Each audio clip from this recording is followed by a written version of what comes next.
Hola, buenas noches. Gracias a todos y a todas por estar acá. Damos comienzo ya a la cuarta entrevista del primer ciclo de escritores y creadores del norte. En esta oportunidad estamos con el poeta iquiqueño Jaime Ceballos.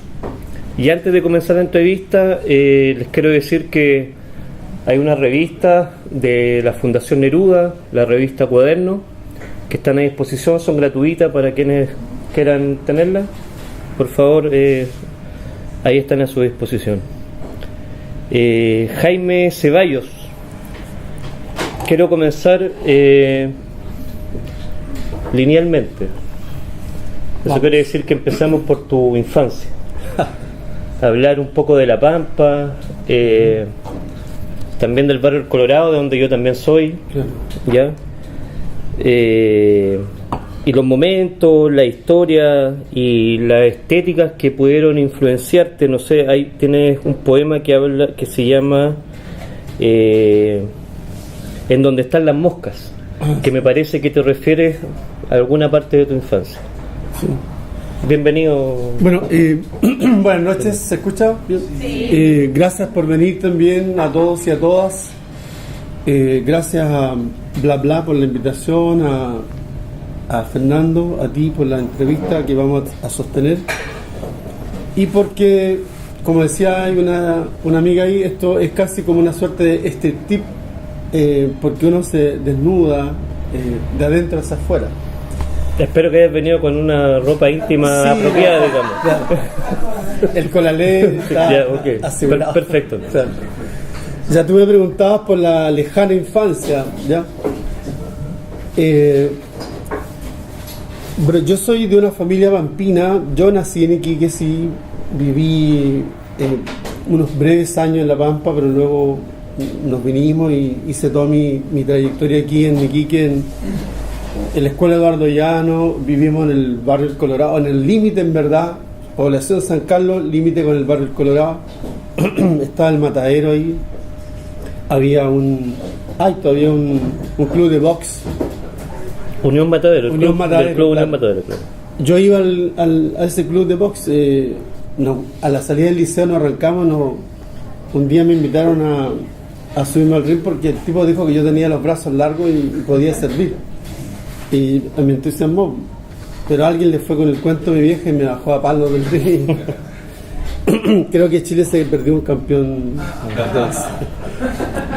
O sea, Iquique hubiese tenido otra estrella. Sin duda. Pero bueno, como te digo, ese poema que tú mencionas es un poema... ¿Dónde están las moscas? Claro.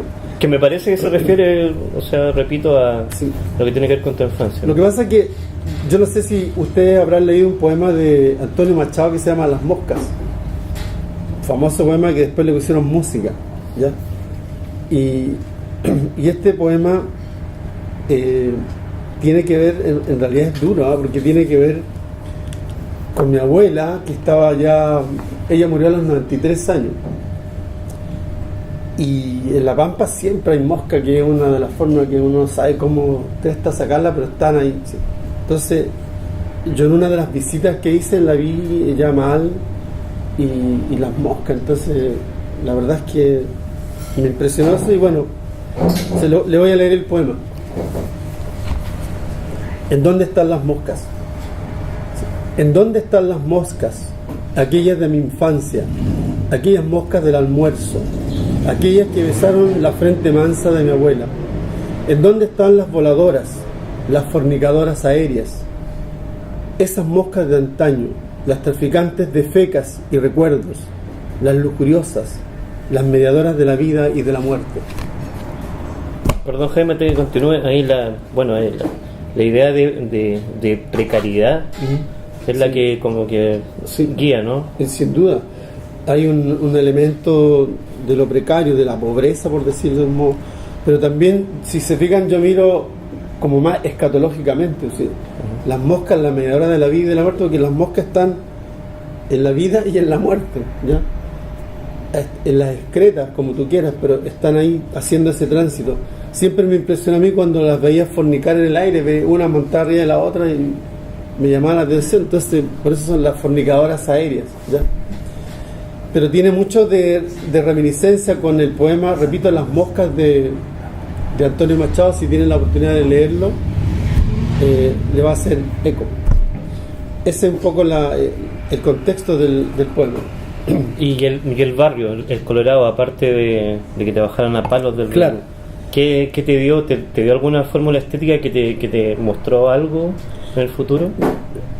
Yo diría que lo que uno al final escribe, la impronta con la cual escribe, tiene mucho que ver con una suerte de matriz que queda marcada en la infancia. Yo creo que a todos nos pasa eso.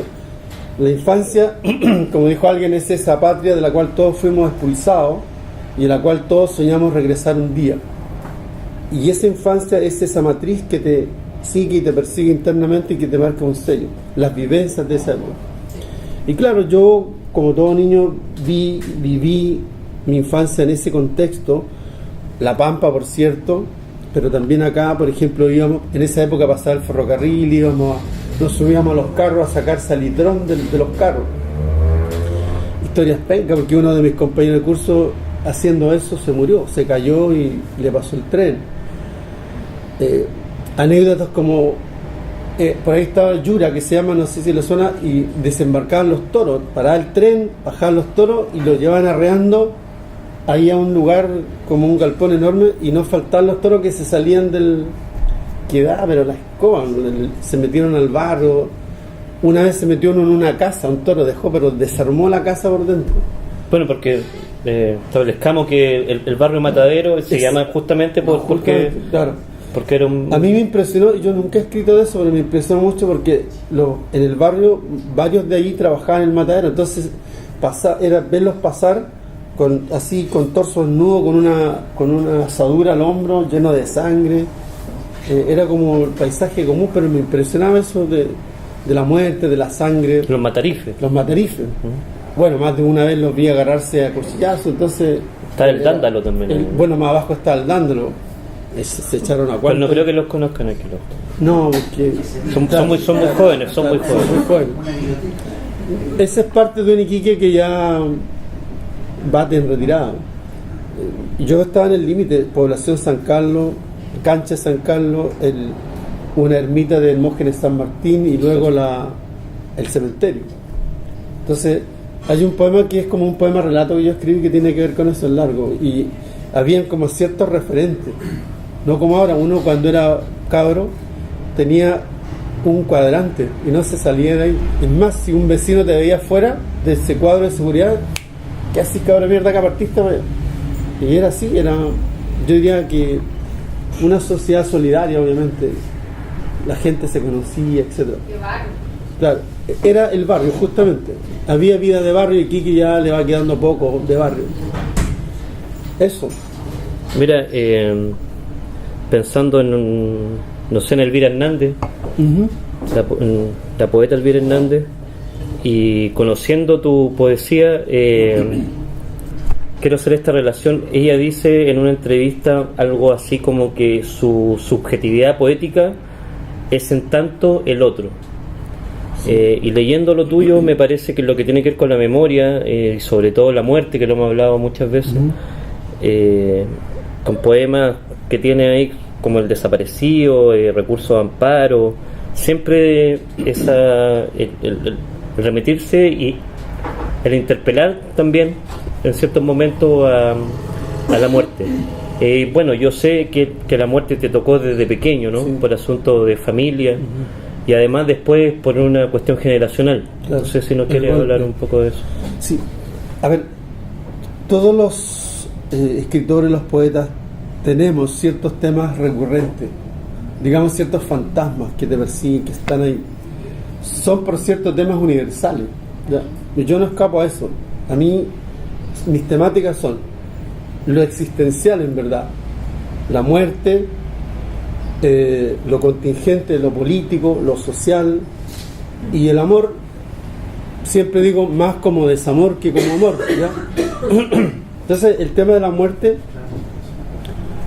se me ha dado de manera recurrente, primero porque como yo les conté, o sea, te contaba en un diálogo que tenemos, yo perdí dos hermanas que eran mayores que yo, ¿ya? Entonces una se murió a los 11 años en un accidente automovilístico y la segunda se murió a los 32 de cáncer al útero. Entonces cuando yo viví, yo tenía 6 cuando murió mi hermana mayor. Entonces a partir de ahí mi visión de las cosas, siendo yo muy niño igual, como que me dejó un enorme interrogante. Después yo estaba en octavo cuando fue el golpe y también me tocó ver, por eso que mi primer libro se llama De tanto ver morir. Entonces a mi familia no le pasó nada, pero yo vi morir amigos, vi, digamos, la persecución, o sea, como tú dices, la generación. Entonces eso me marcó, me dejó mal, y todo lo que escribí era como una forma de exorcizar esa cuestión de la muerte, la pérdida. Y claro, después descubres que ante la pérdida de la vida, porque yo soy un tipo que le busca siempre lo esencial, yo me defino como un esencialista. Si algo no tiene esencia, a mí no me mueve, no me motiva. Entonces, cuando la vida se termina, me preguntaba yo, bueno, ¿cuál es el sentido? ¿Qué esencia tiene? Y ahí aparece como un sucedáneo que es el amor. Pero después descubrí que el amor también se muere.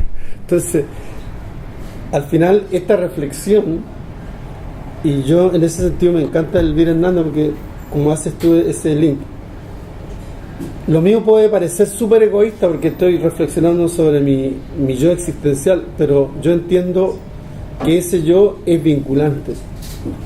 Entonces a mí me preocupa la vida de todos, por eso que mi poesía es muy social, pero es algo que se me da, no es que lo busque, no, es algo que me persigue, y en el fondo al expresarlo me ayuda a seguir respirando, a seguir viviendo. Por eso que el segundo libro se llama Yo tenía un país, que se publicó para los 30 años del golpe, y ahí yo tengo los textos que escribí siendo muy joven, de los 18 y los 28 años. Fueron 10 años de escribir sobre el golpe, sobre las consecuencias de este hecho, de los amigos, etcétera, etcétera. Por eso que mi poesía tiene de repente como una cierta marca amarga, me han dicho algunos. Yo creo que sigue siendo amorosa.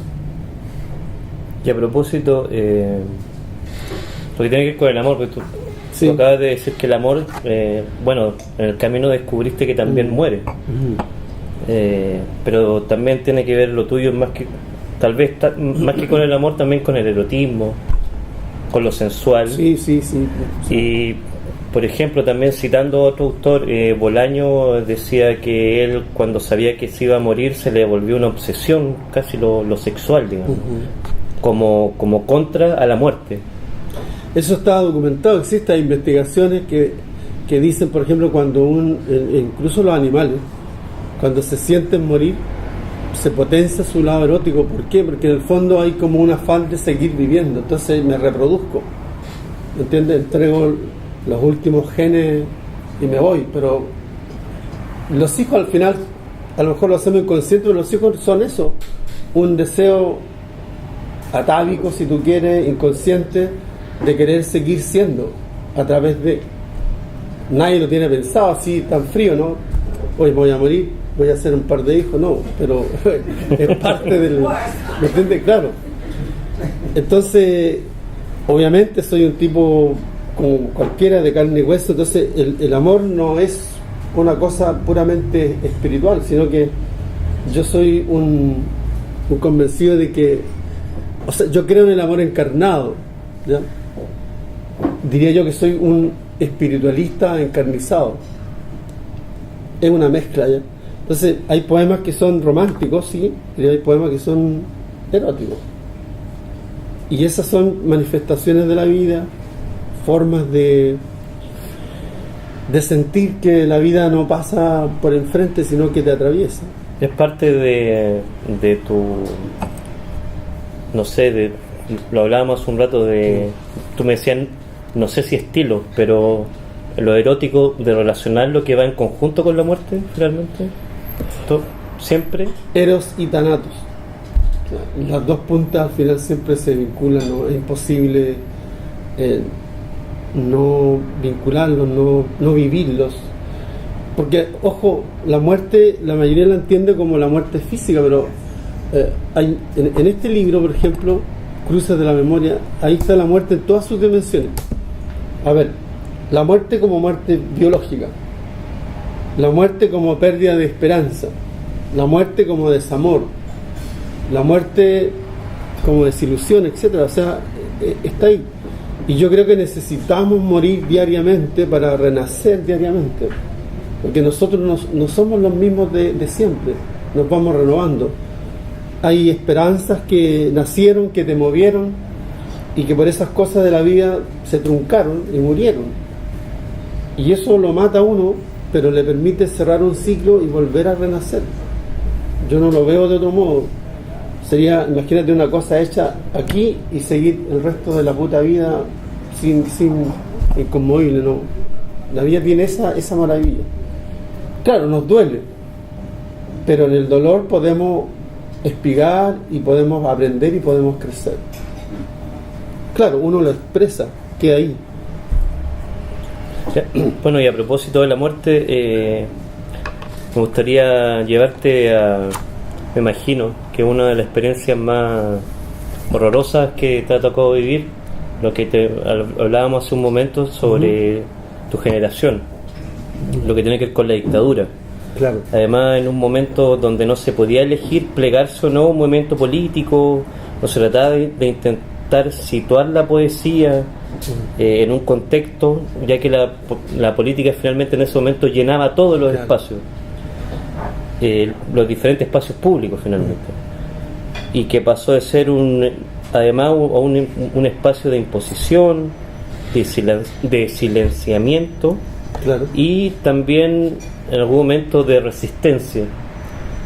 Cuéntanos, cuando en tu generación con tus poetas con los poetas que eran que en ese momento que vivían esa dictadura, ¿qué pasaba ahí? Mira, curiosamente había harta actividad artística en general y también harta escritura, hartos poetas. Por ejemplo, se hacían peñas que en verdad todas tenían como pretexto el arte, porque al final era hacer una protesta, una manifestación política. Entonces yo recuerdo que siempre me llamaba la atención que se subía al escenario una cantidad enorme de poetas, pero la mayoría escribía panfletos políticos, que está bien porque para la época eran necesarios, había que darle por todos lados al tirano. Pero yo estaba mirando más lo literario y siempre me quedó esa sensación de que me preguntaba cuántos de estos van a sobrevivir en el tiempo. Entonces, aún en esa época, yo mi poesía traté de hacer acto político, una manifestación política, pero cuidando lo literario. Cortázar dijo: el primer deber del escritor es escribir bien, y luego diga lo que quiera decir, pero bien. Puede ser de política, de amor, de lo que sea, pero su preocupación, su compromiso es escribir bien. Yo me he esmerado en eso, no sé si lo he logrado, pero me he esmerado en que la escritura sea una buena escritura, porque si es buena también tiene peso político, se sostiene en el tiempo. Eso. No se olvida. Uno quiere que no se olvide. Yo espero que cuando yo me muera la gente diga: mira, ¿sabes qué? Este poema sigue vigente. Por ejemplo, léenos, por favor. Sí. Por ejemplo, hay Yo tenía un país, un poema que se llama Tríptico, ¿ya? Voy a leer una parte, ¿no? Son breves, yo escribo breve en realidad. Lo otro interesante, que en esa época, como había una represión, uno no podía decir las cosas tan explícitas, entonces obligó también a buscarle una vuelta al texto. Te iba muy para allá, no te adelantes. Ya. Por favor. Claro. Eso pasa por no tener las preguntas. No, pero es que es sorpresa. Sí. ¿Se está escuchando atrás o no? Sí. Este poema se llama Tríptico y obviamente se llama así porque tiene 3 partes. ¿Ya? Es cortito, lo voy a leer entero. Parte 1. La primavera se nos fue de un golpe y nosotros perdimos el respiro. Ahora en mi país El norte se abraza con el sur en el centro mismo de la pena. 2. Me contó que venía de otra parte. De muy lejos me dijo que venía, que lo obligaron a marcharse, que no quería, y que su país es tan angosto que no caben los anchos pensamientos. 3. No sé qué duele más, si estar adentro o estar afuera. No sé si pedir auxilio o pedir exilio. A veces quisiera ser extranjero para irme a mi tierra. En este tríptico, de alguna manera está este llamado ético, sí, ¿no? Que como te preguntaba hace un momento, englobaba finalmente era un imperativo inapelable, ¿ah? Y además que potenciaba ese contexto adverso con la poesía que de alguna manera se hacía. ¿Y por qué te decía que no te adelantaras? Porque también tenía una pregunta preparada que tiene que ver con un libro de Enrique Lin que se llama Por Fuerza Mayor, que le escribió en 1975, que se publicó en España, y que él usa la sátira muy común en el siglo de oro español, que su mayor exponente fue Francisco Quevedo. Tú, cuéntanos cuáles eran las estrategias para no ser de alguna manera detectado, o para contar una historia que no fuera de alguna manera simple panfleto. Como te decía, a la hora de escribir, uno, siempre que alguien escribe, quiere decir algo, quiere comunicar algo, ¿ya? A veces lo quiere comunicar para uno mismo. Ojo, uno no siempre escribe pensando en alguien de afuera. A veces uno quiere expresárselo. Entonces, en esa época también recurrimos mucho a la parte humorística, el humor negro, que es mi especialidad, obviamente. De hecho, en las peñas yo siempre leía chistes parrianos, poemas literarios, chistes literarios. Cosas como esta, por ejemplo. Bueno, era ironía en realidad, pero por ejemplo decía: noticia cruel, grupo de ancianos fue detenido en Plaza Conde cuando intentaban realizar un paro cardíaco. En esa época la gente se reía, ¿no? Entonces claro, ahí estaba diciendo de que hay gente que lo estaba pasando mal, que estaba protestando, y todos protestaban, y entonces los viejos recurrían a lo único que tenían para poder protestar, para hacer un paro cardíaco. Entonces, o este otro que se llama Poema Combativo, dice: tranquila compañera, no nos moverán, que trabajen los que quieran trabajar, lo que es a ti y a mí de esta cama no nos moverán. Entonces era todo un hueveo que buscaba, ¿no es cierto?, generar. Es que más que hueveo tiene que ver con la inteligencia de cómo. El humor es inteligente, o sea, el que quiere hacer humor tiene que hacer un ejercicio intelectual. Y en esa época de la dictadura el humor jugó un rol pero brutal. Entonces nosotros modestamente uno colaboraba con ese cuento a través de estos chistes literarios que, bueno, algunos pasaron de moda porque tenían esa función de la contingencia, otros han podido trascender y se pueden seguir diciendo hoy día. Pero ahí hay una mezcla que a la pasada quiero retomar. A uno le preocupa la estética y la ética. El escritor, el artista en general, yo diría que tiene un doble compromiso irrenunciable. La ética y la estética van de la mano, porque una obra literaria, una pieza musical, una pintura, lo que sea, tiene como impronta, como desafío que sea algo bello, pero como existe la obra, ¿no es cierto?, una vieja discusión si el arte debe ser o no comprometido, por eso decía Cortázar, el primer compromiso es escribir bien. Bueno, en este caso hacer una buena obra, pero de la mano con la ética. El artista no puede andar dejándose manosear, ¿no es cierto?, por cualquier persona, por cualquier tendencia. No, uno tiene que ser insobornablemente autónomo, libre, y pagar el precio por ello, porque de lo contrario me entrego, me va bien, gano lucas, pero mi mensaje creativo, artístico, perdió. Claro. Por eso cuando a un artista lo nombran embajador, agregado cultural, de ahí lo que hace ya no vale la pena escribir, o la obra pierde, ¿ya? Así que no acepten ninguna agregación. Bueno, te tengo una mala noticia, mañana me voy no, mira, te voy a llevar ahora por el lado de tus autores, los que te han tocado, sí, ¿cachai? En tu escritura. Me parece que es inevitable mencionar a Miguel Hernández. ¿Por qué Miguel Hernández? Sí. Para que Bueno, todos tenemos gente que nos tocó con su trabajo literario, en este caso poeta. Miguel Hernández, yo leo un libro que se llama Miguel Hernández, Destino y Poesía, de Elvio Romero, un libro fantástico que resume muy bien su vida.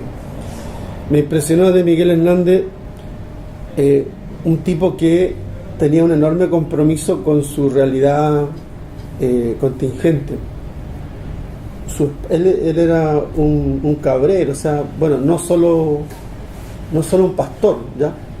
Pero también era un tipo que estaba muy vinculado a la tierra, pero tenía una ética increíble. Se hizo miliciano para la guerra civil, etcétera. El tipo murió muy joven. En España, Para la guerra civil. Pasó muchos años en la cárcel, lo pasó mal.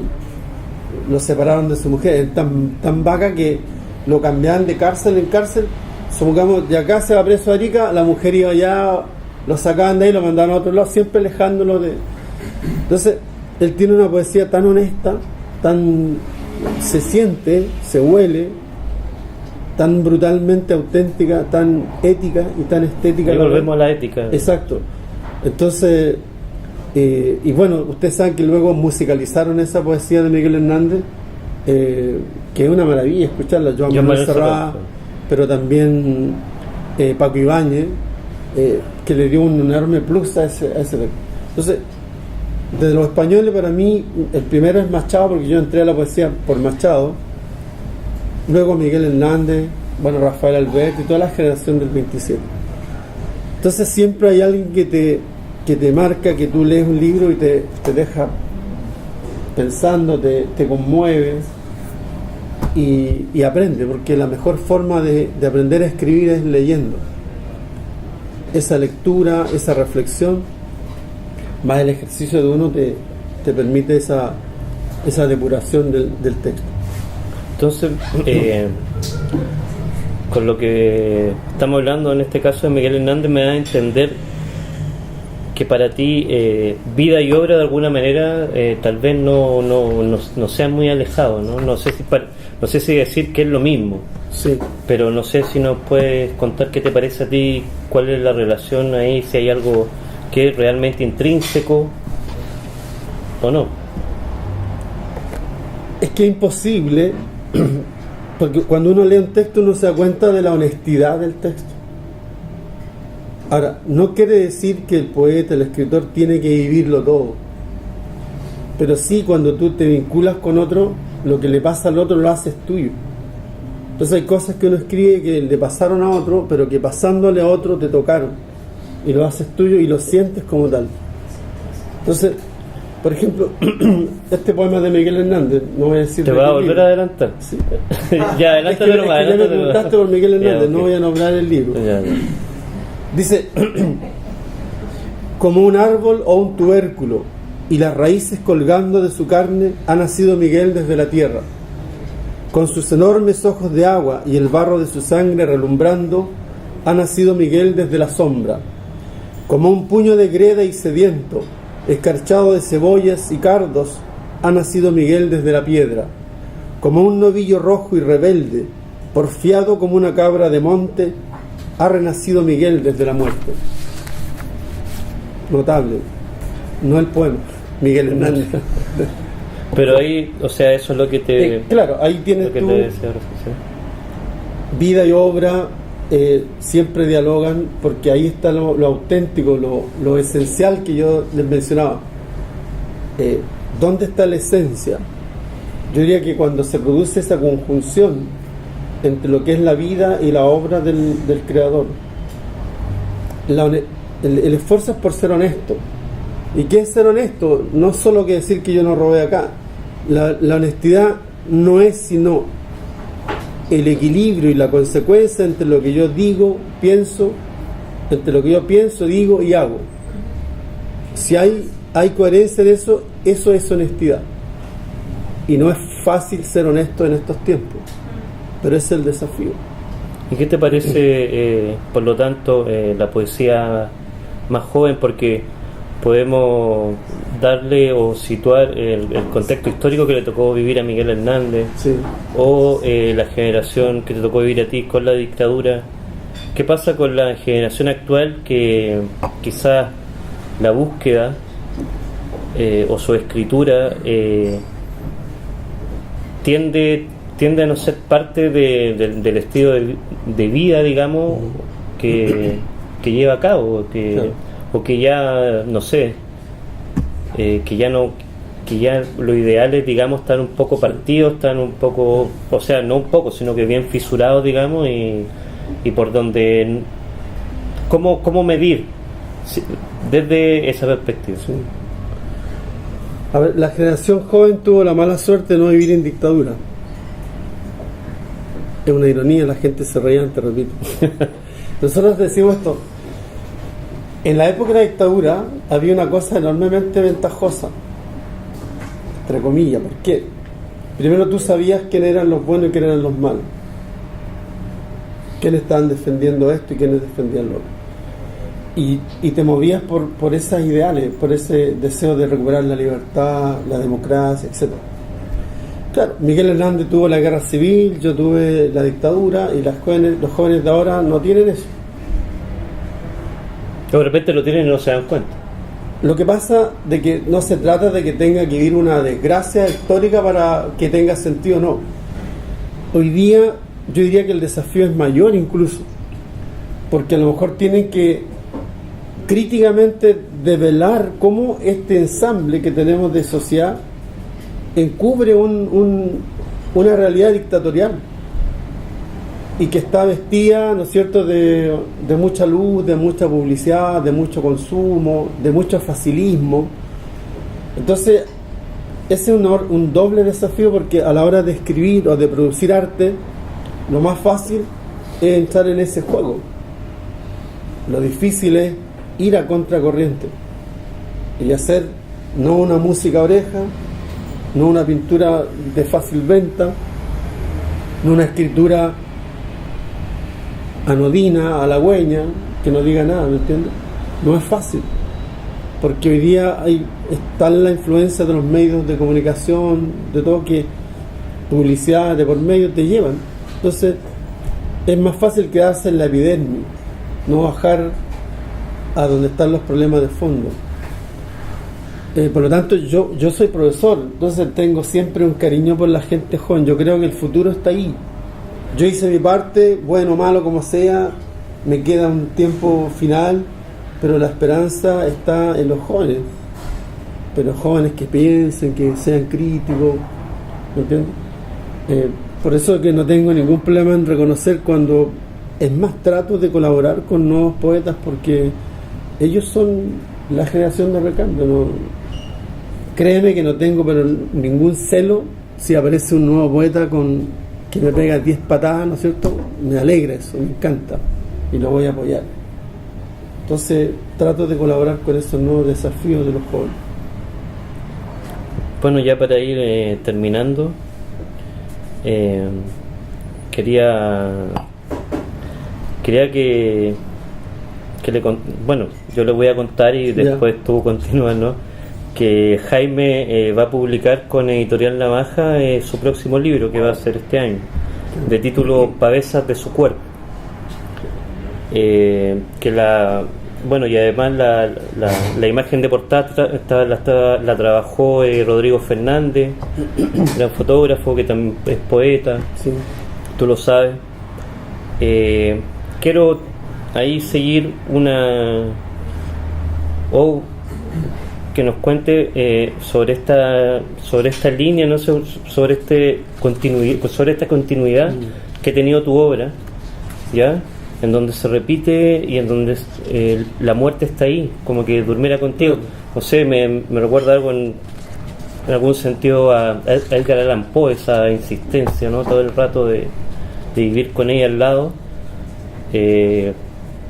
Bueno, todos de alguna manera vivimos con la muerte, sí, al lado nuestro, pero tú lo haces palpable en tu poesía, casi como febrilmente, y además también tiene eso de la amada, y esta poesía también te lo contaba hace un rato, que me parece que viene en este libro, es un poco más narrativa.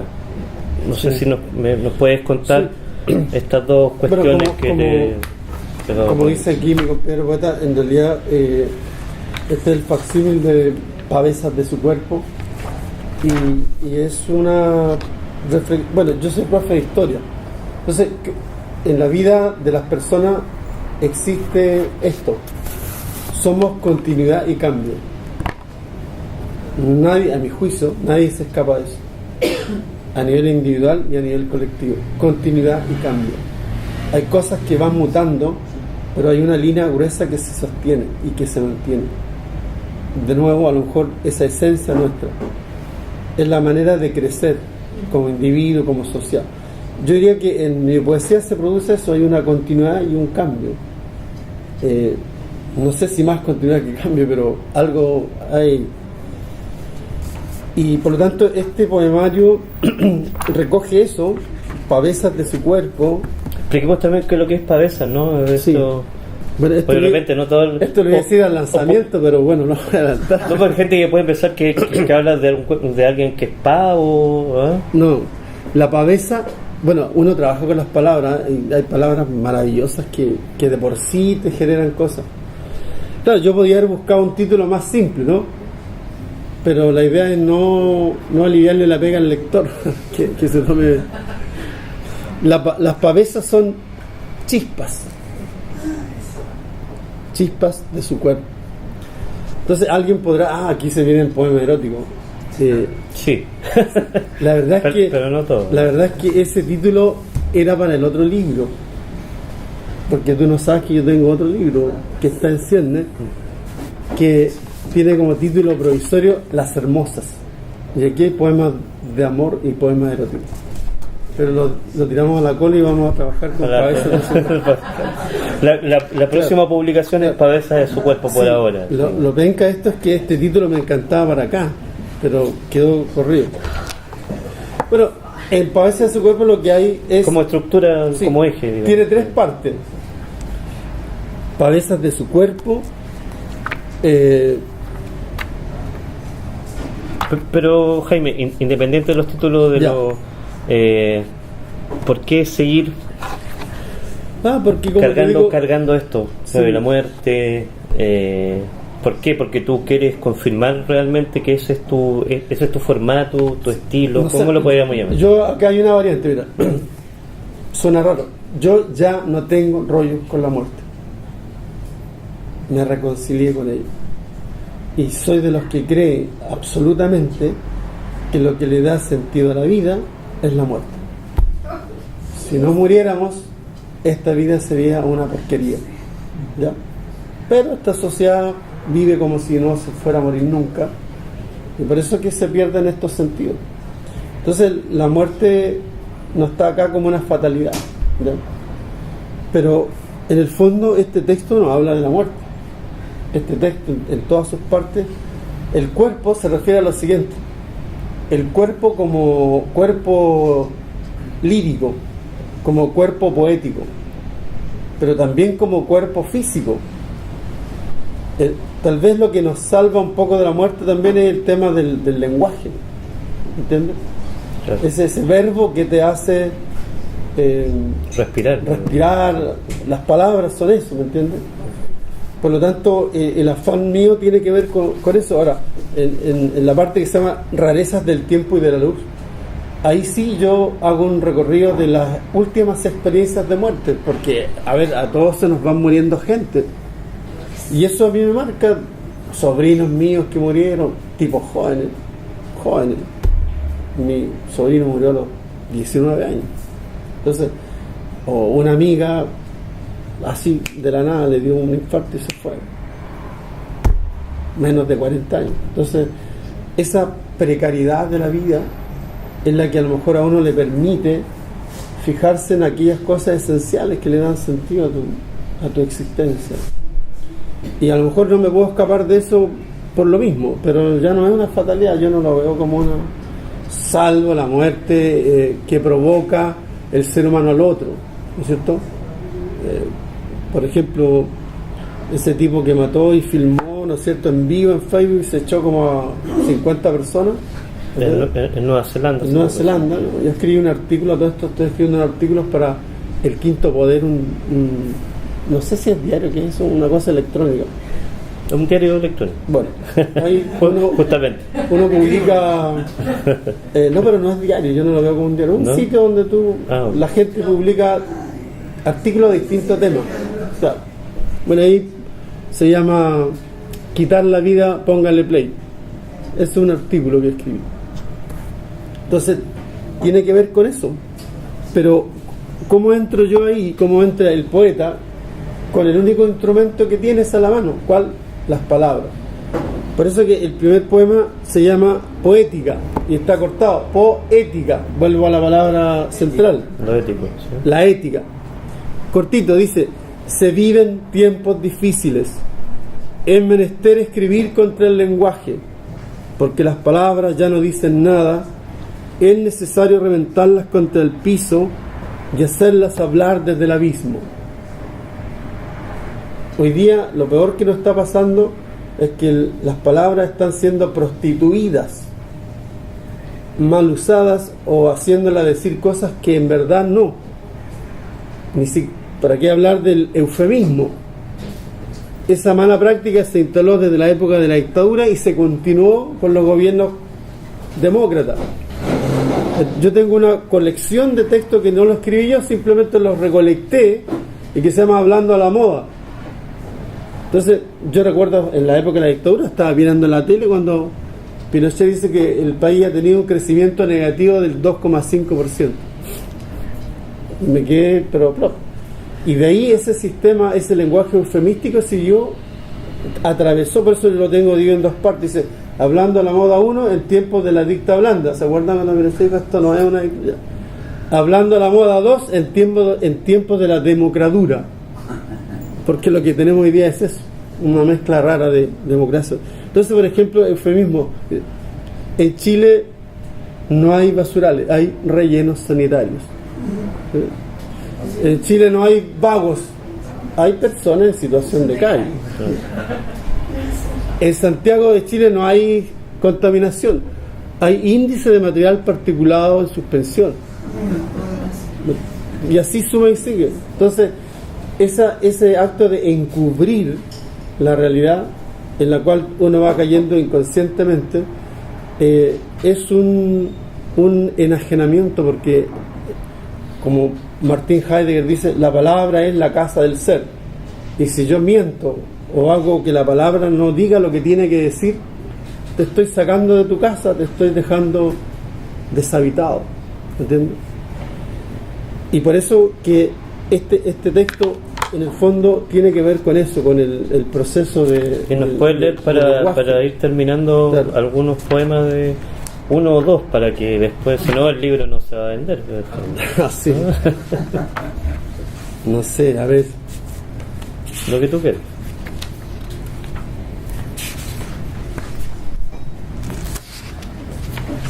¿De muerte o de...? No, de Pavés.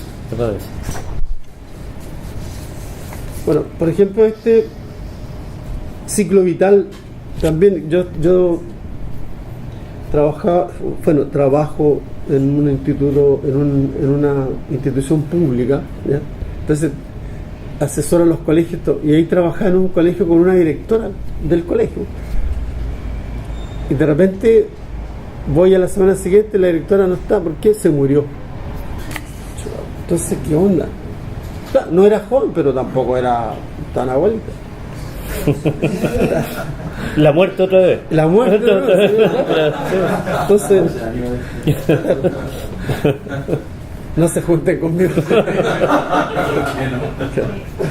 De hecho, puede ser una mala idea esta entrevista, ¿no? Sí, ¿no? claro. Para todos ellos. Bueno, y de hecho, después me invitan, le hacen una ceremonia, un responso, y me invitan a mí a hablar de ella. Claro.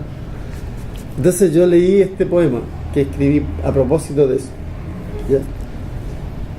Uno nace porque sí. Uno llena un tiempo y un espacio. Uno crece, se levanta y anda. Uno vive. Uno cree y se descree. Uno abraza a sus hermanos. Uno ama, lucha y sueña. Uno se desvive. Uno habla para ser. Uno escribe y se describe. Uno mira, piensa y siente. Uno pide. Uno mira lo vivido. Uno vuelve y se revuelve. Uno exhala, duerme y calla. Uno se despide. Ciclo vital. Y otro para lo último. Déjeme leer uno de las hermosas para que no quede con sabor a muerto.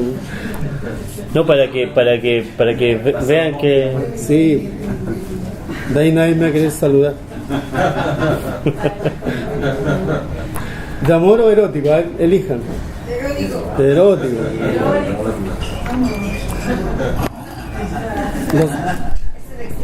Lo sospeché desde un principio.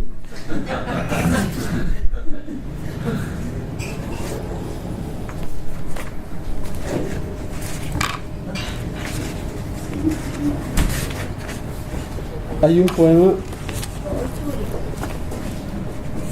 Voy a tomar un licencia y voy a leer un poema cortito antes del otro.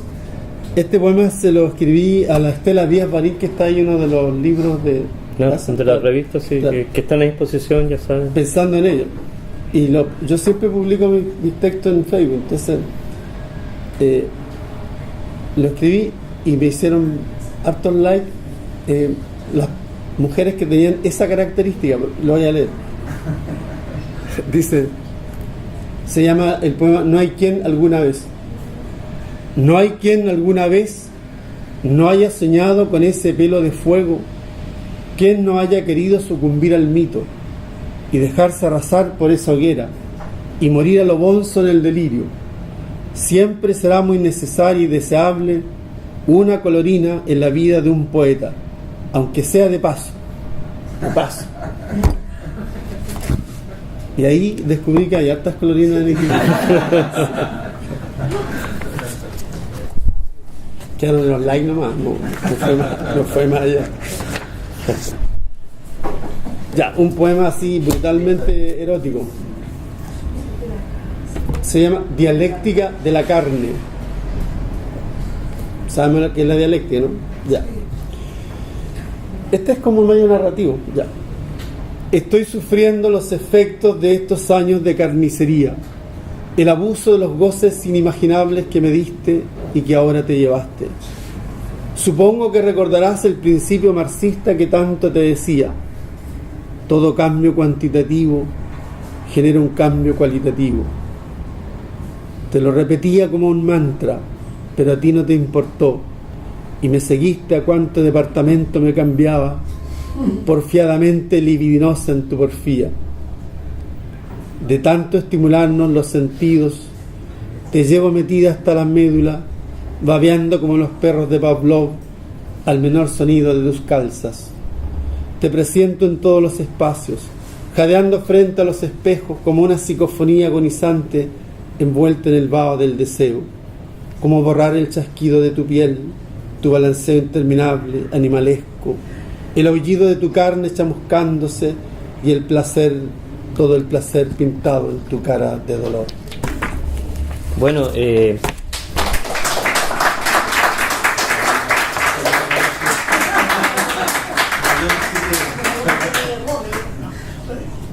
para terminar, quiero leer una breve biografía de Jaime Gabriel Ceballos Sanquea, nacido en Iquique el 24 de marzo de 1959. No lo digas.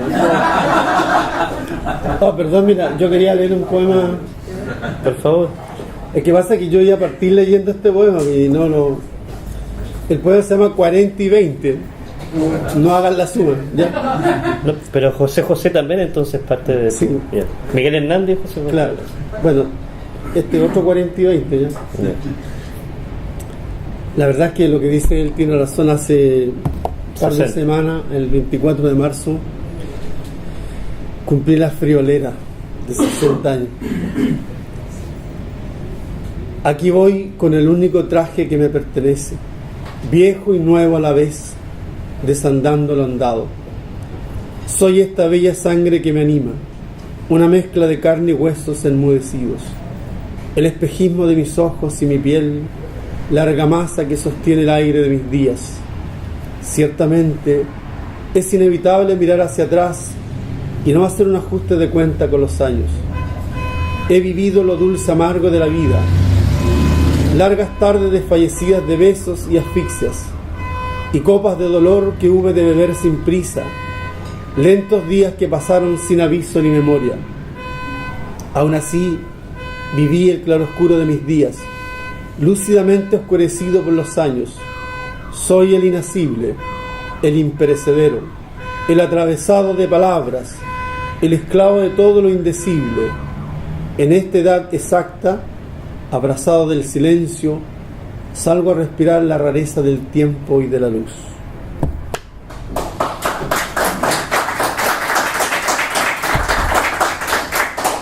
$60 palos no es cualquier cosa, ¿ya? Bueno. ¿No hay preguntas? No. Jaime Gabriel Ceballos Sanquea, iquiqueño, 24 de marzo del 59, profesor de Historia y Geografía y Educación Cívica. Hay algunos alumnos aquí Sí. que después podemos continuar la tertulia, no hay problema. Claro. Que lo que pasa es que los minutos aquí... perfecto. ¿no? Dale. Ha publicado De tanto ver morir del año 1997 y Yo tenía un país del 2003 y la antología Cruces de la Memoria del 2011, todas publicadas por la... Mira, la muerte te persigue porque extinta editorial Campus. Este año Campus murió. este año bueno, publicará Pavesas de su cuerpo por Editorial Navaja y no sé, tienes ahí tú unos libros de regalo.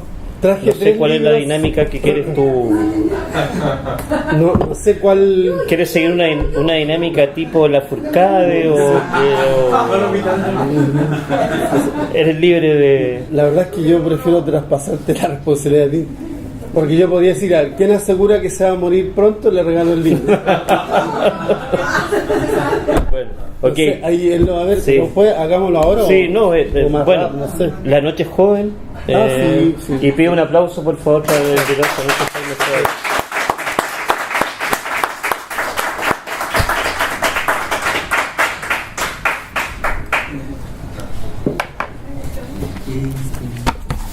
Estás tirando el chicle, ¿eh? Así que el que se va, pierde. No, es que me quiero morir pronto. El que se va No, sí, pero ahí lo conversamos, solo que...